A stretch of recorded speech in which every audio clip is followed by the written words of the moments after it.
in law, is the Abuja Municipal Area Council a local government? Would you say AMAC is a local government? Really, AMAC is not a local government per se. The man that has been given the assignment, the FCT minister, cannot on his own be delegate. No, delegates not for delegate.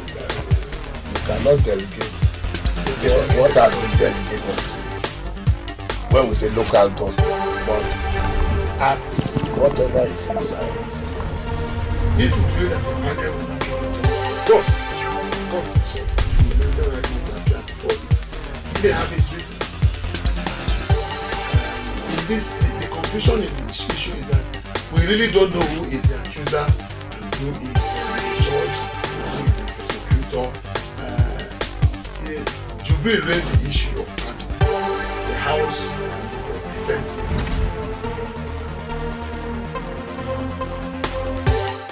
Hello, welcome to the program Legally Speaking. My name is Chijioke Kanu, and this is a program where we look at power, politics, and policies from the eyes of the law.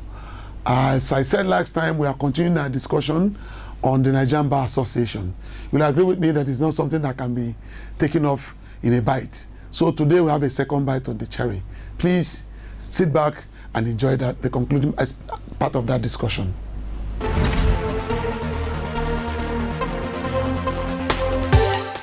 Welcome back. If you are just joining us, it's still Legally Speaking, and my guests are still in the studios with me.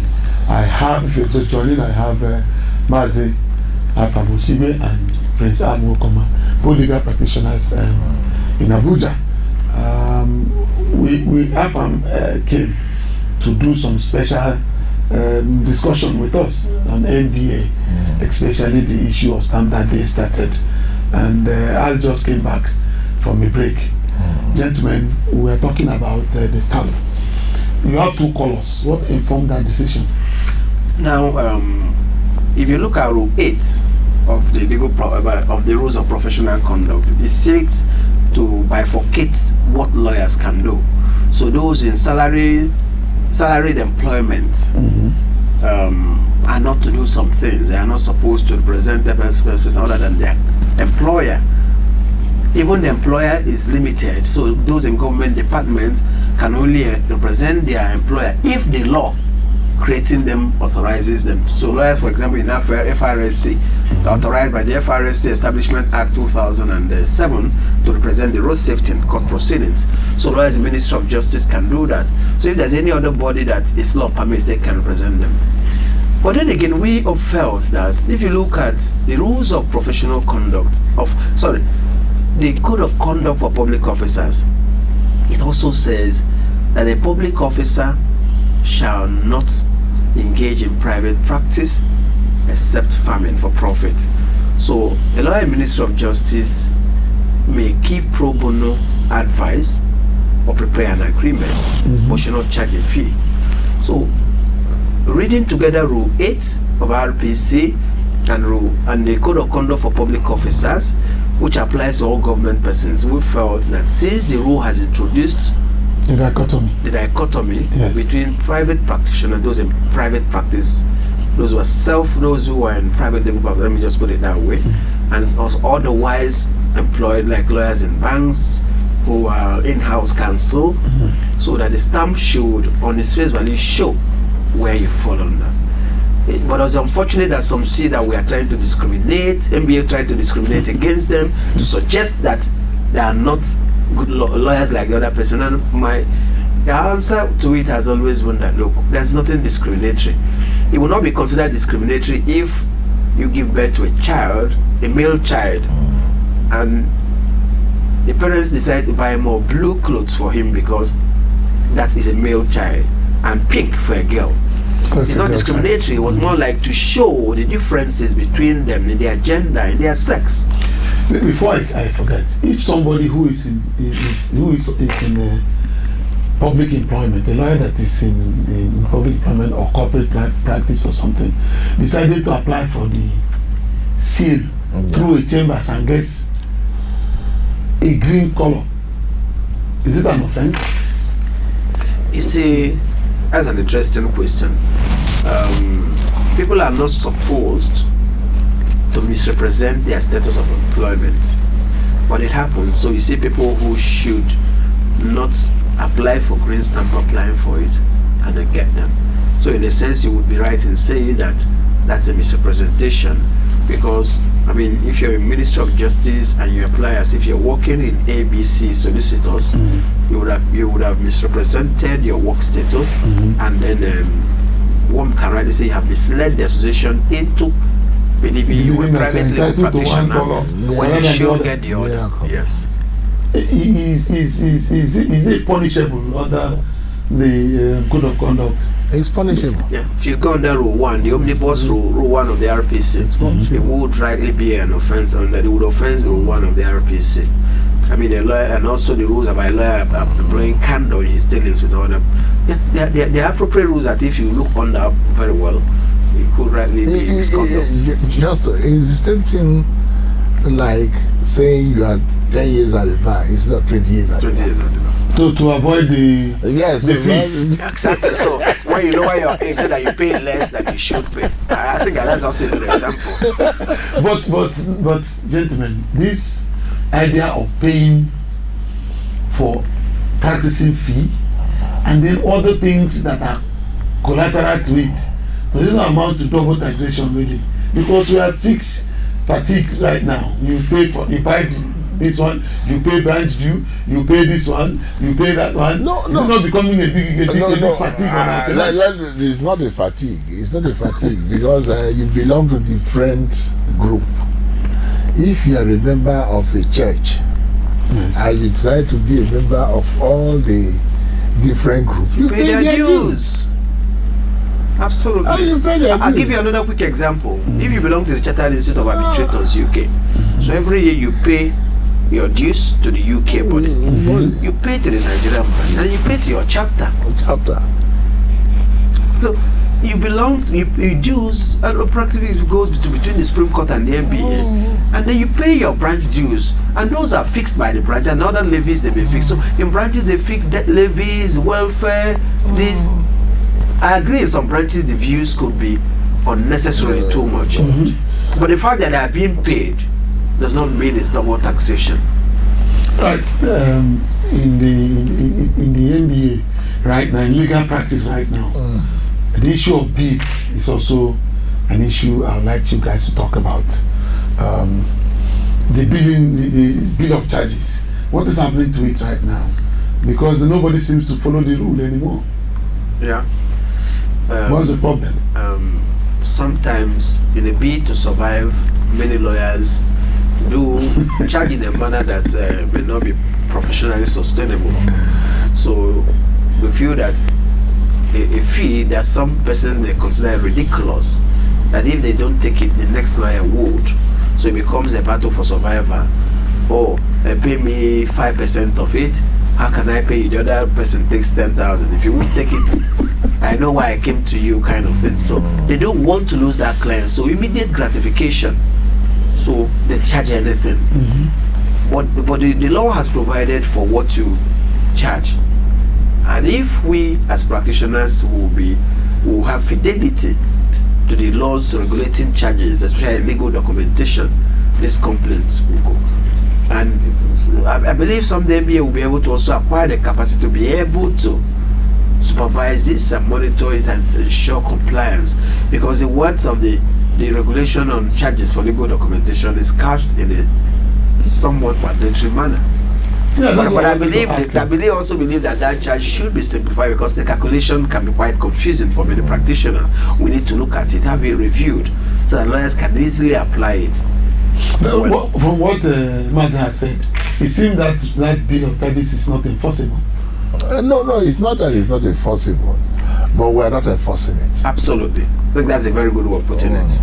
Well, what was that supposed to be? was it an omission or complexity? Or and I say this. For MBA or whichever body to look into it, has to receive a complaint. And I draw our attention, I think that's Rule 55(2), that puts a duty on any lawyer, any person who knows that a lawyer has violated the rules Yes. or the LPA, to report him. You don't need to be the victim of it. So we have a duty And how to- many of us are? How many of us are keeping faith to it? So how many of us will report in exercise of this duty, in discharge of this duty? So MBA cannot go around like a knight in shining armor. They'll pick up looking for people There who are must be a violent. report. They have to have a report Just like it so is. that it There will must trigger be an a investigation. fire. Okay. Yeah. But that doesn't happen really. It doesn't. happen. It doesn't happen. Doesn't All right. happen. Let's talk about the MBA, the branches. In Abuja, for instance, I'm beginning to hear some other. It's not only Abuja branch that I hear now. I hear Buhari branch. I hear Babalada branch. I hear. Is there a deliberate policy to decentralize the chapters of the MBA in Nigeria? Really? I don't get your question, but if I've tried to rephrase your question, I understand it to mean that is it deliberate to have branches? Now, if you look at the MBA has 3 vice presidential offices, so first, second, and third vice presidents. Now, one of their duties or functions, rather, is to supervise the branches under them and also to organize them, to form them into branches. So, the spirit of the MBA constitution, in my thinking, is that branches be created to bring government closer to lawyers practicing in different judicial divisions. So there's nothing wrong in having branches. In any case, I was at the forefront of championing for the creation of Buhari and the Babalada branch, because they were carved out of the Abuja branch when I was chairman, and I fully supported it. Okay. Because in any case, they had their fora, and so they had the Babalada Lawyers Forum and they had the Buhari Lawyers Forum. Before they were. Yes, because they had to be meeting, and then they had been pushing for the creation of branch, and they were no longer attending meetings in Abuja at the FC because distance, and sometimes meetings ended at 7, and then people would have to drive back to Babalada, some to Kuje, and it wasn't convenient for them. Likewise, Buhari.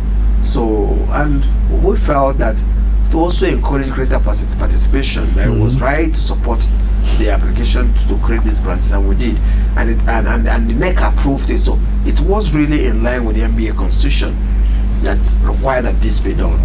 Yeah. And then I believe that their involvement and participation in the MBA had been very commendable. They have attended successful and well-organized law week events and law dinners. And So, those new in those branches. new branches, and likewise in some other ones outside of Abuja. So I think it's fine. The only problem we now have is that because you now have about 125 branches, now the number of persons who are qualified to represent these branches at NEC and NEC meetings has gone up. So because for each branch you have 3 official statutory representatives, the chairman, the secretary, and the NEC rep. So I think that since the number of branches have gone up, we may need to look at what the need to continue to have 3 persons per branch representing branches at NEC. Whether we should restrict it to the chairman alone or just the chairman and secretary and no longer have a NEC rep since the number has gone up. But the idea of branches in itself is not bad. We'll get back to this discussion when we come back from this short break.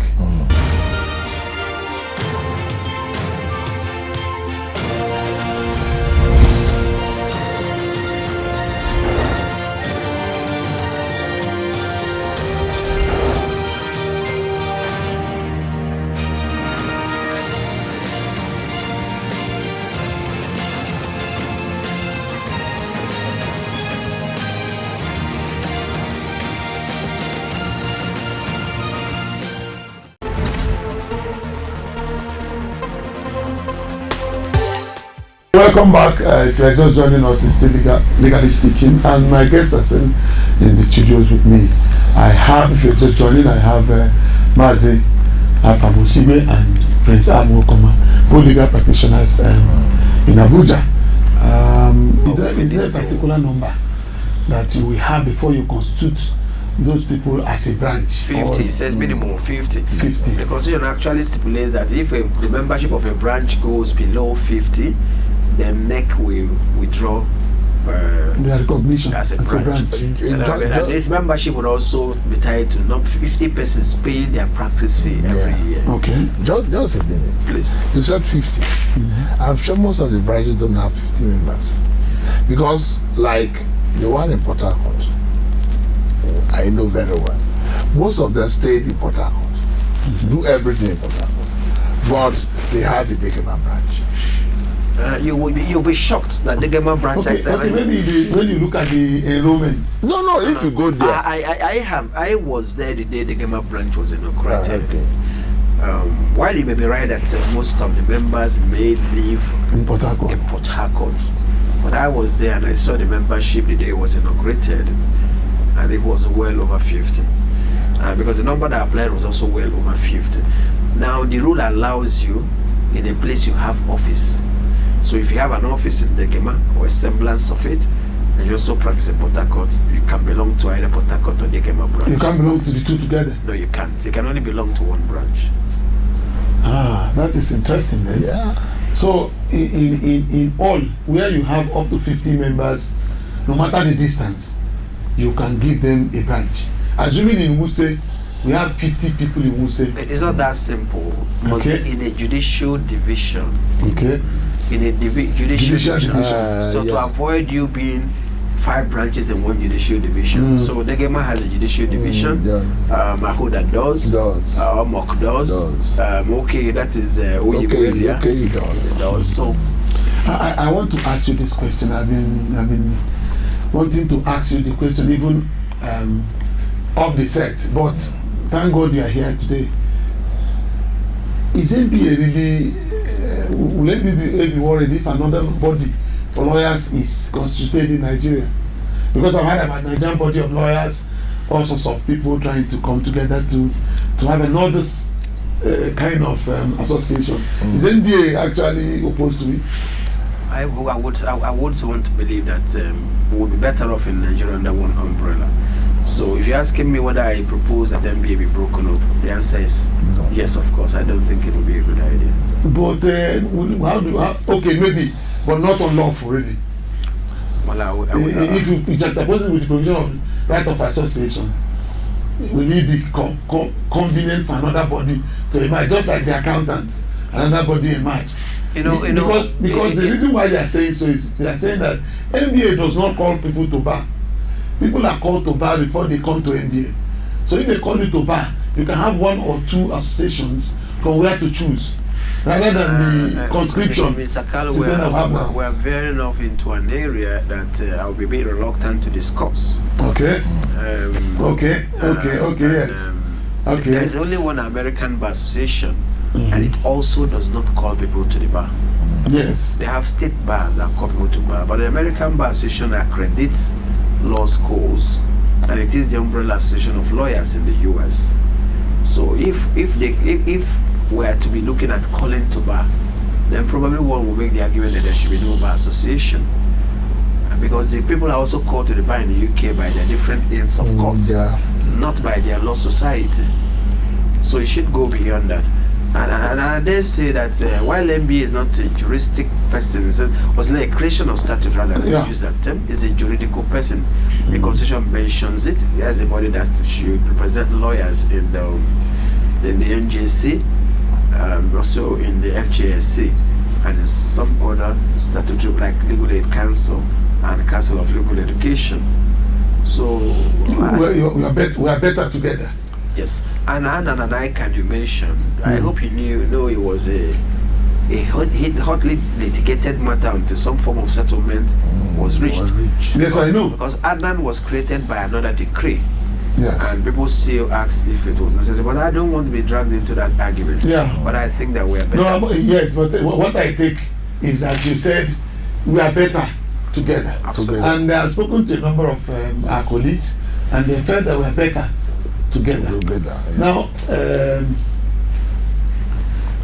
junior lawyers, I will not let you go until we talk about this and their fees in chambers. Is anybody doing anything about that? Is there any rule? Is there any fixed pay? Because you see lawyers walking up and down, moving from one place to the other. I don't know if I'm the only one that sees that, but I hope a lot of people have complained. Some offices, they don't take care of them. I don't know whether there's any rule that protects them in terms of welfare or whatever, or workplace. Well, I believe I agree with you. There are quite so many young lawyers who work in law firms who are not paid. But I worry more about those who will never get the opportunity of working in a law firm. Over 6,000 lawyers are called to the bar every year. Yes. And one may not be wrong in believing that not up to 20% of them ever get employed as lawyers. So the ones who get employment will appear to be luckier than those who don't get. And a number of them set up practice with their phones. After youth service, they are set loose, and more entrants are coming into the profession. I think these two categories of persons should worry us. About those who work in law firms, it's not a straightforward answer. We can't legislate a minimum salary that should be paid to them. But I think NBA could also go about it in a different manner, look at different parts of Nigeria and have prescribed fees that should be paid to young lawyers, and then insist on some form of this moral suasion. So any law firm, any senior lawyer that does not pay that minimum should not get committee appointments, should not get certain recognitions or recommendations from the bar.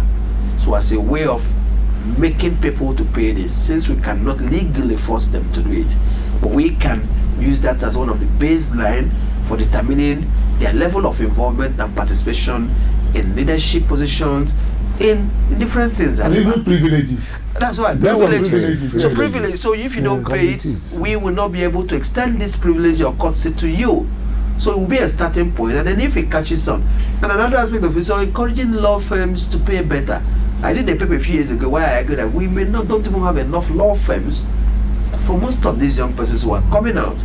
Some law firms are strong, so we need to also get the law firms to do. You talked about charging properly. Yes. To also check so that they were able to pay.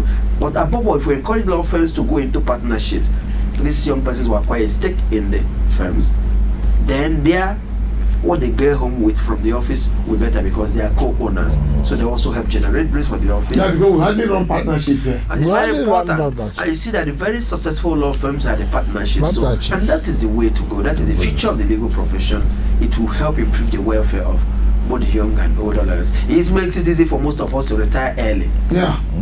Or veer off into something else. I don't know. Go to politics. Yeah. Go to some other things. After a while. Gentlemen, we can't finish. We can't exhaust this topic today. This topic we can keep talking about it from now till eternity. But this is how far we can go.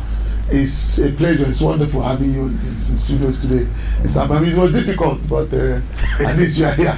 And we pray that when we receive reaction for what I've discussed today, because they may want you to come and make clarifications, and I'm sure a lot of young lawyers would like to hear you. They would like to see you talk, and they see you. By the time we broadcast, they will make contributions, and we pray you come back. You oblige us one more time to talk about the reactions. I'm always available. Thank you for coming. Thank you so very much. Please, it's a pleasure to have you back. Welcome.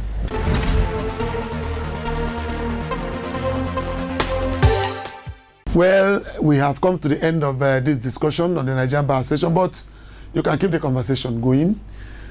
Talk to us about what you think concerning, especially our colleagues in the profession, so that we know your thoughts on issues concerning our association. The addresses are on the screen right now, and get back to us, and then we talk about it. Keep obeying the law, and God bless you.